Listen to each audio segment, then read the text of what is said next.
आमंत्रित करती हूँ श्री रविंद्र पहलवान जी को। नमस्कार किया। एक्चुअली हुआ यह था कि 2 दिसंबर के मध्य रात्रि के बाद यूनियन कार्बाइड एक फैक्ट्री हुआ करती थी। उसके अंदर से एक गैस निकली, एक कोई बड़ा सिलेंडर था, उसमें गैस भरी हुई थी और वो गैस निकली और भोपाल के कुछ क्षेत्र के अंदर वो गैस फैल गई। गैस इतनी खतरनाक थी कि जिसने सूंघा वो गया काम से, या तो मर गया या मरे जैसी स्थिति में हो गया, या वो उसको ऐसे तरह के रोग हो गए कि उसकी अगली 2-3 पीढ़ी तक, यानी आज तक के जो लोग हैं वो उस गैस पीड़ित लोगों में आज भी शामिल हैं। आज भी ऐसे लोग हैं जो गैस पीड़ित है और इस तरह के वहां पर ट्रीटमेंट वगैरह अभी भी होता है। और जो गैस इसमें से निकली थी उसको संक्षेप में कहते हैं मिक बोलते हैं, मिथाइल आइसोसाइनाइड इस गैस का नाम था। इसके पहले हमको ये भी नहीं मालूम था मिथाइल आइसोसाइनाइड गैस सूंघ यदि लें तो डॉक्टर को ट्रीटमेंट क्या देना है। हमारा जो ज्ञान इतना कम था कि हमको नहीं पता कि उसके अंदर कौन सा ट्रीटमेंट होगा। इसीलिए वैज्ञानिकों की जरूरत थी। संचार व्यवस्था इसलिए प्रारंभ रखने को स्थापित रहनी चाहिए थी कि वैज्ञानिक क्या ट्रीटमेंट किया जाना है ये पता चले। यदि पूरा भोपाल गैस में डूब जाता तो हम लोगों के पास मास्क थे और गैस के सिलेंडर थे।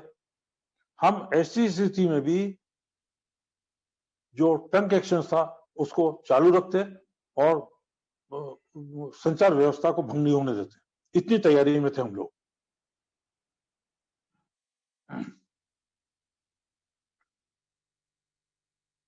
वरदराजन जी की हमने सेवाएं की, उनसे डायरेक्ट बात करी, हमें बहुत गर्व है। जैसे कभी बोलते हैं क्यों कभी राष्ट्रपति से मुलाकात हुई है, हमको बहुत गर्व के साथ हम बोल रहे हैं कि वरदराजन जी से हमने डायरेक्ट जब 3-4-5 दिन हो गए नॉर्मल सा होने लगा तो कभी हम गुड मॉर्निंग कर लिया करते थे उनसे, ऐसे हालचाल पूछ लिया करते थे। ठीक है, कोई दिक्कत तो नहीं हमारी तरफ से, ऐसा हालचाल पूछने के लिए ऐसा कर लेते। अब ये गैस इसमें से निकली, आदमी मर गए।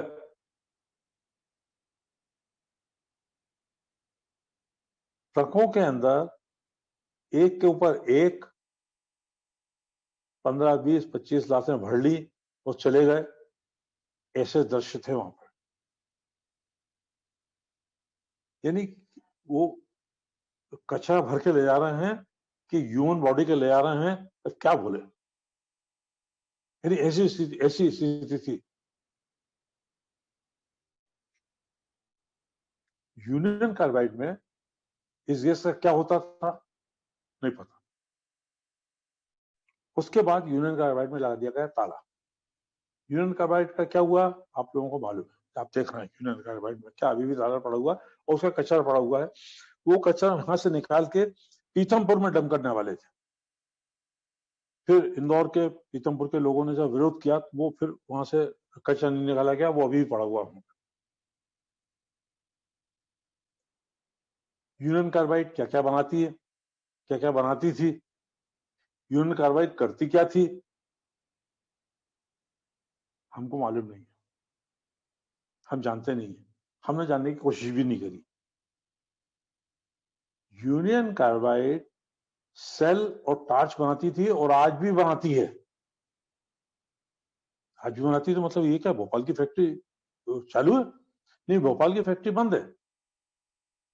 लेकिन हिंदुस्तान में, भारत में यूनियन कार्बाइड की और फैक्ट्रियां काम कर रही हैं।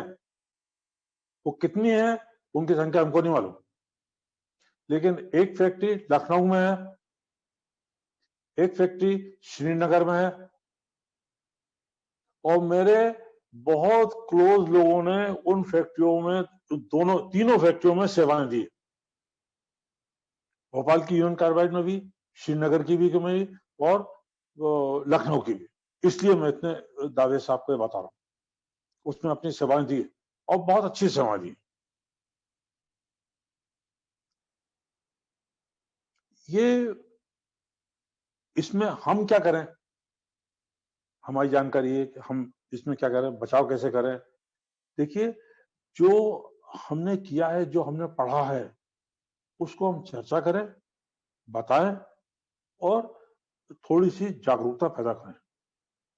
यदि उसको सरकार ने लाइसेंस दे दिया है तो फैक्ट्री तो चलेगी, आप चाहे विरोध करो चाहे समर्थन करो, फैक्ट्री तो चलेगी।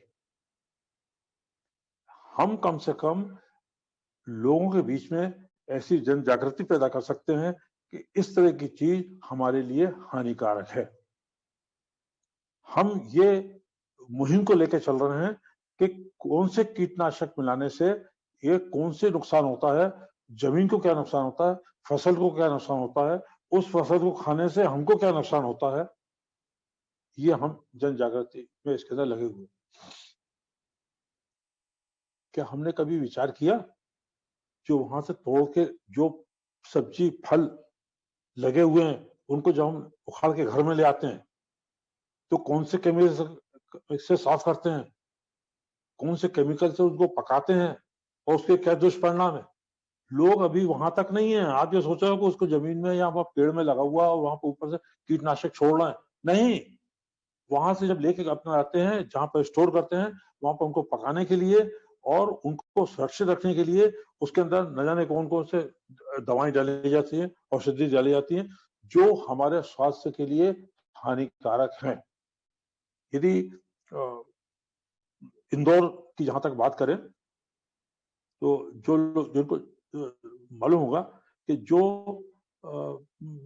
जमीन में से जो फसलें निकाली जाती हैं उनको साफ करने के लिए विभिन्न केमिकल्स का उपयोग किया जाता है जो हमारे स्वास्थ्य के लिए लाभकारी नहीं है। तो हम ये काम कर सकते हैं, काम कर रहे हैं और करना भी चाहिए कि हम जन जागृति पैदा करें, जो हमारे बीच में उनसे जिक्र करें, जो हमारे आसपास में उनसे जिक्र करें। जैसे हम जो कर रहे हैं, हम आज 10 लोग सुन रहे हैं, 10 लोग यदि अपने घर में करेंगे, जिक्र करेंगे तो 20 लोग हो जाएंगे, 20 लोग और दूसरों से बात करेंगे तो 40 हो जाएंगे। इस तरह से हम इस बात को फैलाएं और जन जागृति पैदा करें कि कौन सी चीज से हम बचें, कौन सी चीज यदि ठीक नहीं है। देखिए, एक बात है कि मैंने एक अभी अपने संबोधन में शायद एक पिछले उसमें कहीं उल्लेख किया था कि जब ये गैस कांड का मेरे को टाइम का अंदाज नहीं है, कोई बताएगा कि नहीं बताएगा। अभी 5:30 हुआ है। जब ये गैस कांड का ये हुआ भोपाल के, तो मैंने यूनियन कार्बाइड के प्रोडक्ट खरीदना बंद कर दिया। कैसे कैसे खरीदता था, कोई भी चीज दिखाता था तो सबसे पहले लेकर उसको देखता था मैन्युफैक्चर कौन है, पहला ये पढ़ता था और इसे कई सालों तक किया। और जिस दुकान से मैं खरीदता था, बड़ी दुकान थी, कुछ सालों के बाद मैंने उससे पूछा कि तुम्हारे ग्राहकों में इतने कितने ग्राहक हैं जो यूनियन कार्बाइड के प्रोडक्ट नहीं खरीदते हैं। कहला आप एकमात्र हो, बस। जन जागृति की कितनी जरूरत है, ये आपके सोचने की बात नहीं, मेरी सोचने की बात है। कितनी आवश्यक है, किस चीजों के लिए। कोई सी चीज हम नहीं खरीदे। देखिए, हम सरकार कहते हैं, सरकार ये तुम रोकते क्यों नहीं हो, हम खरीदते क्यों हैं। यदि वो चीज हमारे स्वास्थ्य के लिए हानिकारक है तो हम खरीदते क्यों हैं। यदि हम नहीं खरीदें, आप भी नहीं खरीदो, वो भी नहीं खरीदे, ये भी नहीं खरीदे, तो वो बनाएगा क्यों। बस इतनी बात कहकर मैं अपना लगते हैं जी, आपका स्वागत है। Thank you madam. Actually hi everyone, I belongs to Bhopal only. मैं भोपाल के रहने वाला हूँ एंड इनफैक्ट जब गैस ट्रेजेडी हुआ था तो हम भोपाल में ही रहते थे। एंड एक अच्छी चीज उस समय की है जो मुझे याद रही, हालांकि उस समय बहुत छोटा होता था, हम छोटे बच्चे होते थे, बट उस जमाने में हमको इस चीज की अवेयरनेस बहुत ज्यादा होती थी बिकॉज हम बच्चे भी जो आपस में बात करते थे, पेरेंट्स से सुनते थे और हमको वो नॉलेज आता था, क्योंकि पेरेंट्स को बीएचएल में सर्विस करने के बाद आने के बाद वो आपस में मिलते थे, बातें थे करते थे, तो वो भी हम सुनते थे। तो उस समय जो है ऐसा नॉलेज ट्रांसफर होता था ना, बहुत ज्यादा होता था। सो आई रिमेम्बर दोज डेज, जो ये यूनियन कार्बाइड फैक्ट्री होता था, ये ऐसे डिजाइन किया गया था कि ना तो ये सिटी का पार्ट होगा और ये सिटी से काफी दूर होगा। In fact out of 12 months, most of the months air flow ऐसा होगा कि इन केस अगर सिर्फ समथिंग गोज रॉन्ग, तो वो गैस जो है सिटी के बाहर डायरेक्शन में जाएगी। सो इसको इस टाइप से प्लांट किया हुआ था, एंड इस प्लांट जो था वो कायदे से समवेयर इन 75 और 76 अबेंडन होना था, राइट?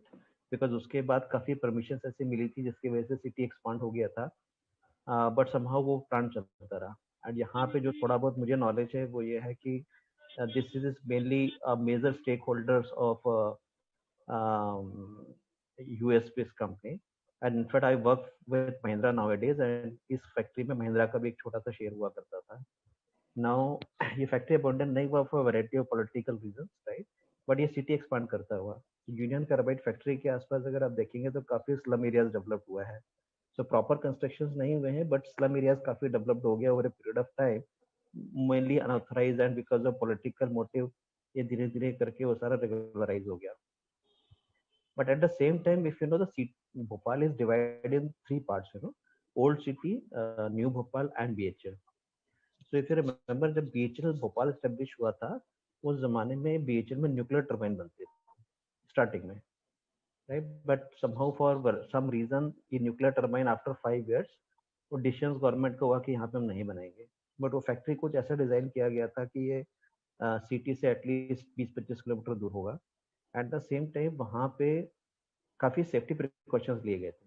तो फॉर एग्जांपल उस जमाने में बीच में 20,000 एम्प्लॉइज होते थे। So 20,000 employees means family member is approximately 4 times. And वहाँ पे स्टैंडर्ड रूल होता था कि in case of radiation leak, in case अगर रेडिएशन लीक होता है, so there is alarm system factory में, and that is loud enough कि हर किसी को सुनाई देगा। एंड इफ दैट हैपेंस, सबको स्टैंडर्ड इंस्ट्रक्शंस होते थे कि आप या तो पानी के अंदर मुंह डाल के बैठ जाओ या फिर कोई गीला कपड़ा ओढ़ लो, you know, so the radiations का आपको इफेक्ट कम से कम होगा। हालांकि न्यूक्लियर टर्बाइन वहां कभी बना ही नहीं, प्लान था ऐसा। एंड जिस दिन गैस स्ट्रेटजी हुआ उस दिन there is one worker over there, he knows about this, and he came to know कि मिथाइल आइसोसाइनेट करके गैस है जो यूरिन कार्बाइड से लीक हुआ है। And that workers work because he earlier taken a training in the nuclear turbine and also he knows ये gas कितना dangerous होता है। So he tried his luck कि मैं वो बटन दबा देता हूँ शायद अलार्म बज जाए। And that alarm was not used for last 22 or 23 years. It was not never used because वो nuclear turbine बनते नहीं थे। But that day he pressed the button and coincidentally alarm worked. तो जितने बीएचएल में लोग रहते थे, specially my father, he knows इस अलार्म का सेंसिटिविटी क्या है। हालांकि एवरीवन वाज कंफ्यूज कि न्यूक्लियर टर्बाइन तो बनता नहीं, रेडिएशन लीक तो होगा नहीं, बट क्यों बजा है। बट जितने भी अवेयर लोग थे बीएचएल कम्युनिटी के, उन्होंने उस ठंडी का टाइम था, रजाई पे पानी डाल करके वो सारे रजाई में हम सारे बैठ गए। तो if you see that one of the major reason BHEL में कोई कैजुअलिटी नहीं हुआ। हालांकि बीएचएल में खाली वही लोग जो दूसरों को एजुकेट करने के लिए घर से बाहर निकले या रोडों पे आए, उन्हीं को थोड़ा बहुत हुआ, अदरवाइज बीएचएल में such there is no casualty. if you see that movie na, the name is prayer for the rain. So उसका ये मीनिंग था कि if there is a water and rainfall that day, the gas का impact बहुत कम होगा, because gas की जो density थी, right, वो it is up to 15 and 20 feet only, and because it was a winter season it was not going up. So the basic problem was that it was on the ground, so कोई भी उसको inhale करेगा तो problem है। तो आप जितना झुक के बैठेंगे, जितना रहेंगे उतना अच्छा रहेगा, but because of winter season वो नहीं हो पाया था और रेनफॉल हुआ नहीं हुआ। तो मूवी का मोटिव ये था कि उस दिन अगर रेनफॉल हो जाता तो उतना कैजुअलिटी नहीं होता, तो रेनफॉल हुआ नहीं। एंड जब ये गैस लीक हुआ तो जैसे मैंने आपको बताया, फैक्ट्री के आसपास काफी स्लम एरिया है, सबसे ज्यादा डैमेज नहीं पे हुआ। ना तो उनको कोई अवेयरनेस था, and people simply walk here and there, they started running, you know, and old Bhopal में सबसे ज्यादा कैजुअलिटी हुआ। Similarly New Bhopal if you ask is very spread. बहुत ज्यादा इम्पैक्ट इसलिए भी नहीं आया because by the time people knows ऐसा कुछ हुआ and mostly they lived in pucca houses and also, वहाँ ज्यादा इम्पैक्ट नहीं है। But old Bhopal is severely affected, especially if you see old Bhopal versus Union Carbide. जब ये फैक्ट्री बना था, that time Bhopal station was almost 8 or 9 kilometers. But that day when gas leaked, the wind was flowing in other direction. And most of the people's, whether it is a train, so if you know, there is a Grand Trunk Express came in Bhopal station at that time, bearing 1 or 2 people, rest all died inside the train itself. So that was for the problem. So problem statement was that at that point of time, no one knows ये factory में बनता क्या है, किसी को मालूम भी नहीं है। लोग वहाँ पे काम करते थे, आसपास रहते थे, किसी को कुछ आइडिया नहीं था। Like I said, BHL में for different reasons people knows कि ऐसा कुछ है यहाँ पे, but otherwise 90% of the people stays within the city don't know about it. In fact, political lobbies and all who keep on granting permissions, allowing factory to run, even they were not aware that what used to make inside the factory. So this was basically a misuse of all sorts of various things which allowing factory to run over there. So that was a problem. In fact, this factory was supposed to be abandoned long back, and there was a fixed frequency wherein maintenance was supposed to be done. But because of variety of reasons, वो कुछ हुआ नहीं. I think this was one of the mishap because of non-maintenance on time. Because they used to get money from US regularly, and the whole money is not going for the maintenance. Only part of it used to go there, and majority of it being distributed among bureaucrats and political lobbies. I think that was the scene, and in fact, we all know that the US hierarchy, how they work. If you see in US 10 years back, there was no chemical factory there. So they don't make any dangerous chemicals, those kind of factories in US. They do everything in South Africa or Asian countries. और यहाँ से वो लेके जाते हैं और अपना सारा काम करते हैं. So even those days, all sort of chemical used to be made in plants like Union Carbide, and mostly in and around Surat, there are a lot of chemical factories. वहाँ से almost 60 to 65% जो export होता है वो US और बाकी countries को होता है. वो इसलिए होता है because this is very unhygienic things, it's very dangerous.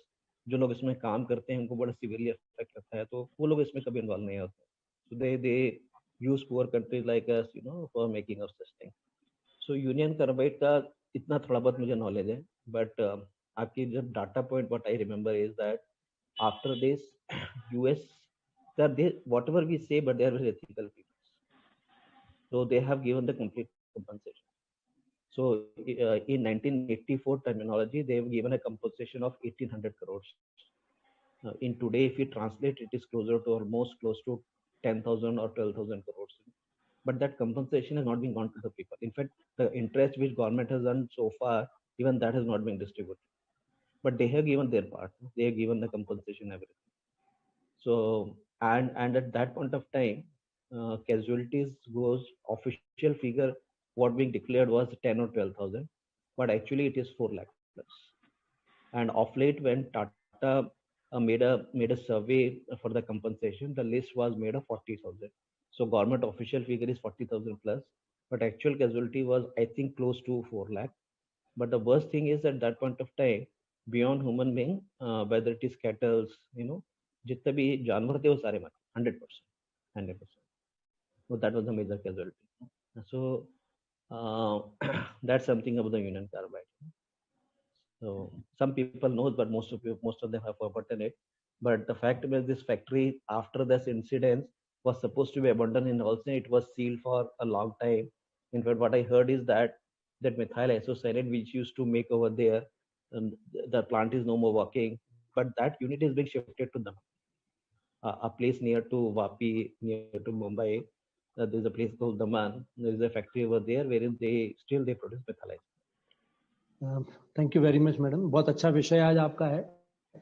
एक बहुत ही पुरानी घटना, दुखद घटना, जो मेरे ख्याल से पूरे भारतवर्ष को झकझोर गई थी, बल्कि पूरी दुनिया को झकझोर गई थी, कि किस तरह से कोई एक केमिकल से रिलेटेड, जो आपकी बहुत बड़ी थीम है, उससे रिलेटेड थी. मैं ऐसा सोचता हूँ कि जितनी भी घटनाक्रम है आज का, मतलब इस घटना को हुए बहुत लंबा समय हो चुका है, और जब ये घटनाक्रम हुई थी तब मैं इसको बहुत ज़्यादा जान नहीं पाया था, सिर्फ इतना समझ पाया था कि कोई एक फैक्ट्री थी जिसमें से कोई गैस का लीकेज हुआ है, और वो चूँकि ठंड का मौसम था तो काफ़ी नीचे रही और बहुत सारे लोगों की जान गई. लेकिन जब भी थोड़ा बहुत इसको पढ़ा समझा, और अब जब 2021 में हम लोग बैठे हुए हैं और इस तरह का जब चिंतन करते हैं, तो मैं सोचता हूँ खतरे अब और ज़्यादा बढ़ गए हैं इस तरह के। पहले अगर खतरे कम थे क्योंकि मनुष्य की आवश्यकताएं कम थी, जीवन थोड़ा सा सरल था, लेकिन अब आज की तारीख में इंसान की चाहत ज़्यादा है, उसको बहुत सारी चीज़ों की ज़रूरत है, बहुत सारा उसको स्टफ चाहिए और बहुत ज़्यादा क्वांटिटी में चाहिए। ये एक हमारा सबसे बड़ा मानवीय गुण है। तो पहली चीज़ तो ये कि ये हमारी एक बहुत बड़ी आवश्यकता है।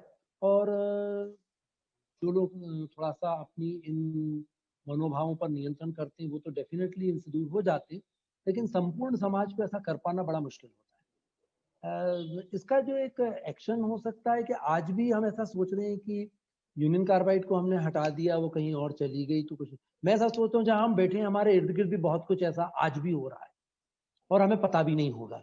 तो ये जानकारी जहाँ पर, जिनको हम आधुनिक जीवन में कहते हैं रेगुलेटरी बॉडीज, जिनको कहते हैं हम, हर एक जगह पर रेगुलेटरी बॉडीज हमने बनाई हैं। जिस फोन पर हम लोग बात कर रहे हैं उस पर रेगुलेटरी बॉडी है। हम अपना कोई भी कृषि उत्पादों और उन सब के लिए रेगुलेटरी बॉडीज बनाई हैं। तो पहली चीज तो ये होती है कि जो हमारी रेगुलेटरी बॉडीज होती हैं वो जब भी इस तरह का कोई काम करें तो उनके व्यवहार में बहुत बड़ी ईमानदारी होना चाहिए। और अगर ईमानदारी, अगर कहीं कोई मजबूरी भी है आधुनिक जीवन शैली के अंदर, उनको लगता है कि ये तो इसके बिना तो अब चलेगा ही नहीं, तो उसके लिए उसके जो दुष्परिणाम समाज के सामने आ सकते हैं, देश के सामने आ सकते हैं, राज्य के सामने आ सकते हैं, उनको बड़ा क्लियरली उनको सबको बताना चाहिए। जनमत को उस बारे में जानकारी होना चाहिए कि क्या चीज हो रही है और उनके साथ किस तरह का खिलवाड़ हो सकता है। तो ये तो एक, और मेरे ख्याल से बहुत सारी इस तरह की रेगुलेटरी बॉडीज अब हमारे देश में काम करने लगी हैं। लेकिन जो सबसे बड़ी बात आती है कि वो ईमानदारी से रेगुलेटरी बॉडीज अपना काम करें और उस काम तक, उसको अंजाम तक पहुंचाए। नंबर 2 होता है रिस्पॉन्स, कि अगर इस तरह का कोई चीज होता है तो आज का मनुष्य अपनी दैनिक जीवन की दौड़ धूप में इतना भाग रहा है कि उसको बहुत सारी चीजों को जानबूझ करके भी वो अवेयर करके अलग निकल जाता है। ठीक है, मैं कहाँ कहाँ किस किस से लड़ूंगा। तो आप जैसे जो समूह है, जो आपने एक समूह बनाया है जहां पर आप हर हफ्ते कुछ बात करती हैं, इस सब की जो एक सबसे बड़ी तोड़ है, जो इसकी सबसे बड़ी जागरूकता है, जैसे कि रविंद्र भाई साहब भी कह रहे थे कि हमें कहीं ना कहीं लोगों को जागरूक बनाना बहुत जरूरी है। और यही एक सबसे बड़ी चुनौती है समाज के सामने, कि समाज ऐसी जो भी विध्वंसात्मक नीतियां हैं, ऐसी कार्रवाइयां हैं, ऐसे हमारे समाज के अंदर बहुत सारे कारखाने आ जाते हैं, या जैसे अभी एक बहुत बड़ा साइबर सिक्योरिटी का एक बहुत बड़ा इशू चल रहा होता है। तो कहीं ना कहीं हम सब लोगों को उस अंदर जागृत करने की कोशिश करते हैं, लोगों को अब जागरूकता बनाने की कोशिश करते हैं कि वो लोग उन खतरों को समझें कि जो कुछ भी वो काम कर रहे हैं उससे उनके व्यक्तिगत जीवन पर, उनके मानसिक स्वास्थ्य पर, उनके शारीरिक स्वास्थ्य पर, उनके आर्थिक स्वास्थ्य पर किस तरह के प्रभाव आ सकते हैं। और ये जो जंग है, ये हमने एक स्पेसिफिक फील्ड पकड़ा है, लेकिन ये एक बहुत बड़ी जंग बन चुकी है। जो सोसाइटी का रिस्पॉन्स होना चाहिए, जो सोसाइटी का एक्शन होना चाहिए, रिएक्शन होना चाहिए ऐसे मामलों में। और इसके लिए हर चीज के लिए बहुत बड़े जन जागरण की, जन आंदोलन की जरूरत है। और वो ऐसा नहीं कि हम एक बार जन आंदोलन करके और चुप बैठ गए और सब कुछ होता रहेगा, क्योंकि ये तो वो एक ऐसी प्रक्रिया है जिसमें जब भी आप चुप बैठे दूसरी गतिविधियां चालू हो जाएंगी, वो अपना काम करने लगेंगी और वो अपने मंतव्य को पूरा करने लगेगी। तो जन आंदोलन, जन जागरूकता, ये एक सतत प्रक्रिया है। और जितना हम अपने इन विचारों को शेयर करेंगे लोगों के बीच में, हम अगर कोई बात, हम पूरा एक हफ्ता निकालते हैं, लेकिन अगर इस एक हफ्ते में अगर हम 1 घंटा बैठ कर इस पर भी विचार करते हैं और हमारे व्यवहार में यदि अगर थोड़ा बहुत भी परिवर्तन आता है या हम उससे कहीं विचलित होते हैं, तो कहीं ना कहीं एक समाज में लोगों के बीच में हम अपना एक मैसेज दे देते हैं, अपने समूह में एक मैसेज दे देते हैं, और हमारे विचारों का कहीं ना कहीं 2, 4, 5, 10 लोगों पर प्रभाव पड़ता है। और विचार एक बहुत बड़ी शक्ति होती है जो संपूर्ण समाज को बदलने की ताकत रखता है, ऐसा मैं सोचता हूँ। Thank you. अभी आवाज आ रही है बराबर? हाँ, के स्वार्थ के कारण अनेक समस्याएं पैदा हुई, और उसमें से एक यह समस्या भी कि विदेशी कंपनियों ने उनके यहाँ जो न बनने वाला जो खतरनाक सामान था वो भारतवर्ष में बनाने के लिए इजाजत पैसे के बल पर ले ली, और उसमें पूरा जो प्रशासन दोषी था राजनेता दोषी थे और उसके कारण ये बहुत बड़ी जो यूनियन कार्बाइड वाली स्थिति पैदा हुई। ये यूनियन कार्बाइड केवल एक ही कंपनी नहीं है, ऐसे अनेक कंपनियां हैं और आज भी चल रही है और उनको लाइसेंस मिल जाता था। पर अब चूंकि टेक्नोलॉजी बढ़ती जा रही है और लोग जागरूक होते जा रहे हैं, अब ऐसी कोई भी कंपनी, सीधा सा अपन देखो मोहल्ले में मोबाइल का टावर लगता है तो लोग खड़े हो जाते हैं, तो अब ऐसी कोई कंपनी इस देश में लग नहीं सकती। नेता भी जागरूक हो गए हैं। कुल मिला के देश अब एक अच्छी और बढ़ रहा है। ज्यादा कुछ नहीं बोलता। आज वैक्सीन के ऊपर जो हुआ है पूरे विश्व ने भारत का लोहा मान लिया है, भारत के डॉक्टरों का, भारत के वैज्ञानिकों का, भारत की जनता का। और मैं इस सब बात के लिए पूरे देश को सलाम करना चाहूंगा कि हमारा एक नए युग की ओर जा रहे हैं और आगे से यूनियन कार्बाइड जैसी कोई भी कंपनी इस देश में नहीं आएगी। हम सब जागरूक हो चुके हैं। धन्यवाद, धन्यवाद। थैंक यू गोविंद जी काकानी। आपके विचार हमेशा ही बहुत ही सटीक, नहीं, प्रैक्टिकल और जमीन से सुषमा जुड़े तो हुए एक होते हैं। चीज, सुषमा जी एक चीज याद दिला देता हूँ। बचपन में एक सहेली थी तुम्हारी, याद करो, मंजू और एक पूनम। हाँ जी। पूनम भोपाल में ही उस समय वही थी। यूनियन कार्बाइड का उनको भी प्रॉब्लम आया घर परिवार में। ऐसे अनेक अपने निकट के परिवार हैं जिन्होंने इस दुख को झेला है। हाँ। और आज की यह जो अपनी कार्यशाला है उन सब लोगों को समर्पित है जो इस समय में नहीं रहे हैं और जो रहे हैं, जो अब भी दुख भोग रहे हैं, उनके लिए भी हम कुछ कर सके, कोशिश करेंगे। जो अवेयरनेस हमको चाहिए वो अवेयरनेस क्यों नहीं मिल रही है? जैसा मैंने बहुत पहले भी कहा था कि किसी भी मूवमेंट में, किसी भी उपाय में, किसी भी बड़े कार्य में 3 चीजें जो राष्ट्रीय स्तर की होती हैं वो लगती हैं। पहला है राजतंत्र, दूसरा है अर्थतंत्र और तीसरा है जनतंत्र है। तो ये बात यूनियन कार्बाइड की शुरू हुई राजतंत्र से ही।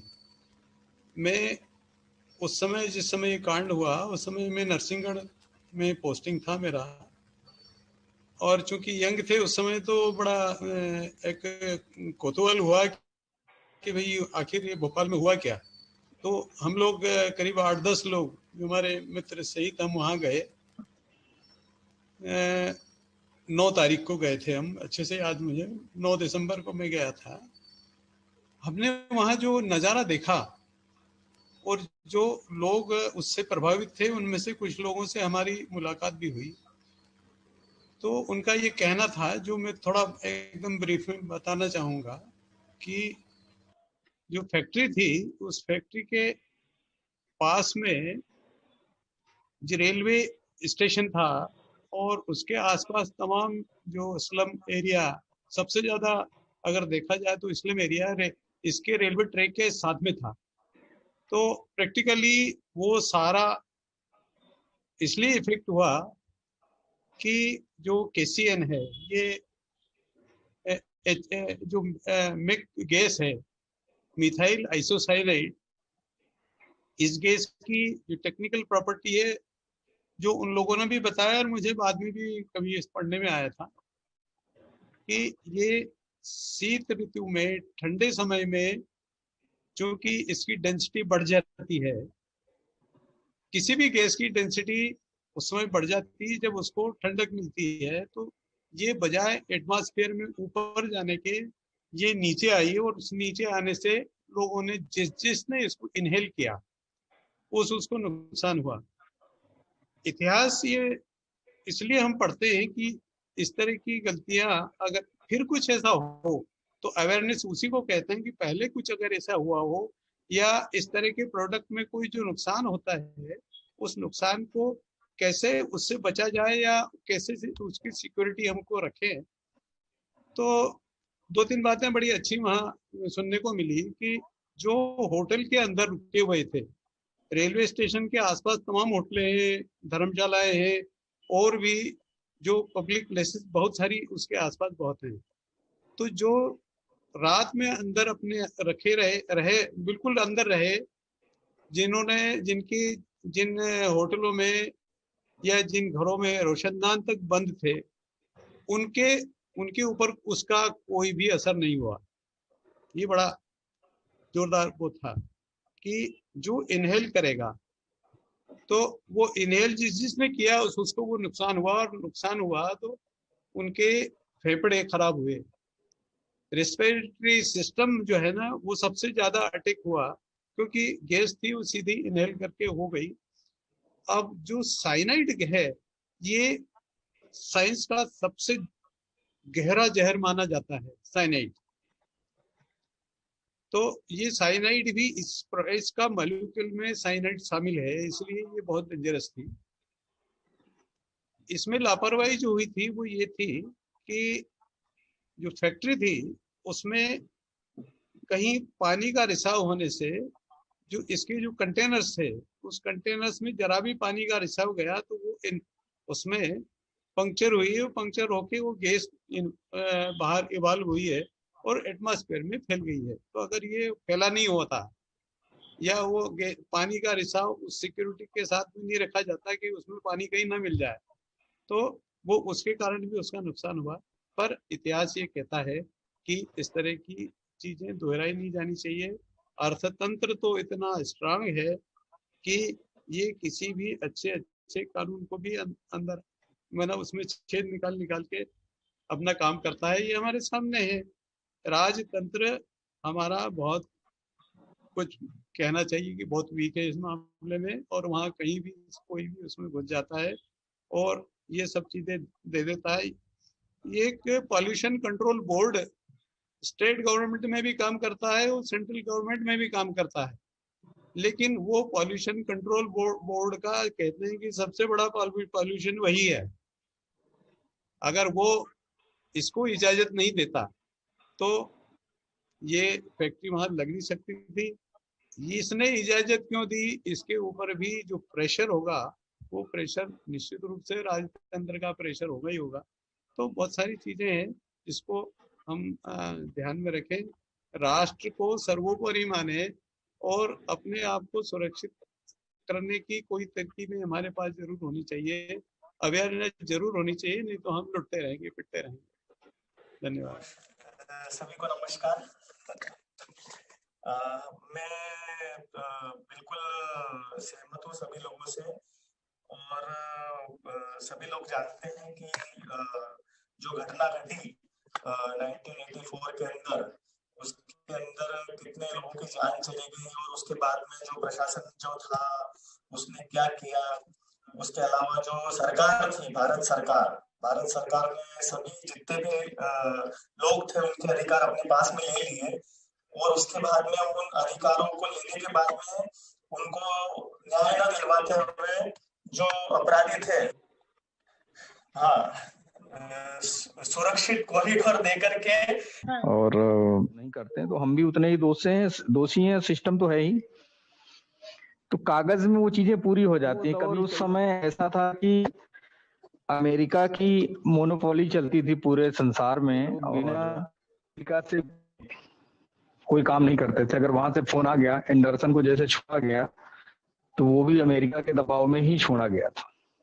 और इसलिए राजनीतिक इच्छा शक्ति थी नहीं। लोगों का अवेयर होना बहुत जरूरी है, जो उसको भी शार्प होना जरूरी है, क्योंकि हो जाती है चीजें बाद में। जैसा आप में से कई लोगों ने कहा कि अभी ऐसी पता नहीं फैक्ट्रियां चल रही हैं।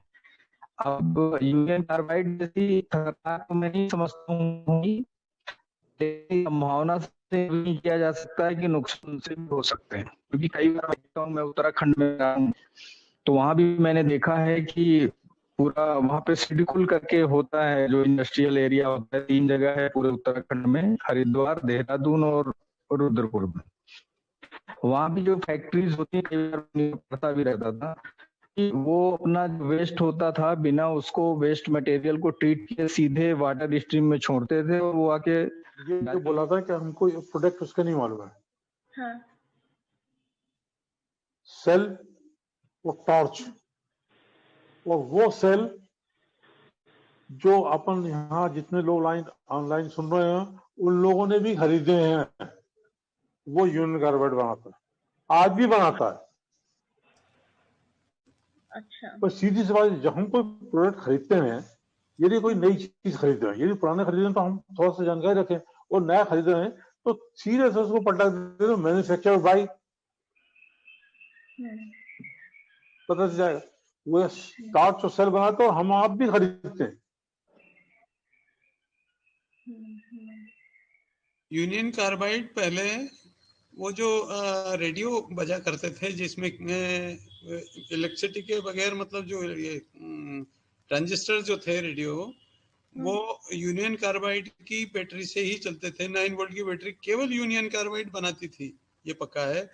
और जो सेल है, सेल का जो पेंसिल जैसा भाग आपको दिखता है वो यूनियन कार्बाइड का बना हुआ होता है।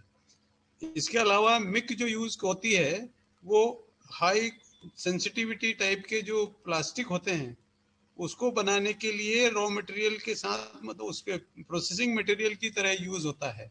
ये भी इसका काम है। आज के इस वर्चुअल प्लेटफॉर्म पर आयोजित वेबिनार में वक्ता के रूप में उपस्थित आदरणीय डॉक्टर रविंद्र पहलवान साहब को मैं सादर प्रणाम करती हूँ। और आज का विषय सतर्क रहे, भोपाल गैस त्रासदी जैसी अन्य घटनाएं दोहराने ना पाए। मेरे स्मृति पटल पर आपकी वो प्रसिद्ध कविता हमने बहुत तरक्की की है, चंद पंक्तियां, हम चांद पर घूम सकते हैं, हमने बहुत तरक्की की, हम कुछ ही घंटों में अमेरिका पहुंच सकते हैं, हमने बहुत तरक्की की, हम मंगल पर यान उतार सकते हैं, बस केवल इतनी तरक्की करना बाकी है कि इंसानों के दिल में उतर सके। इस विषय को चरितार्थ करती है। आज से 36 वर्ष पहले 2 दिसंबर 1984 की जो भोपाल वासियों के लिए त्रासदी का कारण बनी, वो त्रासदी, वो हादसा दुनिया के लिए सबक बन गया। इस पर जो शोध किया गया था वो भी विवादों में रहा। भोपाल गैस त्रासदी से प्रभावित पीड़ितों के लिए कार्य कर रहे कुछ संगठनों ने ICMR पर यह आरोप लगाया था कि इस समिति द्वारा कुछ गलतियां थी, फिर भी उन्हें अनुमोदित किया गया पर प्रकाशित नहीं किया गया। भोपाल की लगभग 5,20,000 जनता इस विषैली गैस से प्रभावित हुई थी। बहुत कम लोग जानते हैं कि भोपाल गैस कांड पहले से भी एक घटना 1981 में फास्जीन नामक गैस से हुई थी। वहीं लापरवाही का दौर थम जाना था लेकिन नहीं थमा। यहाँ आज भी जहरीली गैसों का खतरा बरकरार है और यह घटना पूरी तरह से कंपनी की लापरवाही के कारण। अतः हमें ऐसी दुर्घटनाओं से बचने के उपाय ढूंढने होंगे। सार्वजनिक मंचों से देश के प्रधान सेवक स्वच्छ भारत अभियान का जो नारा चल रहा है उसको हमें और भी विकसित करना होगा।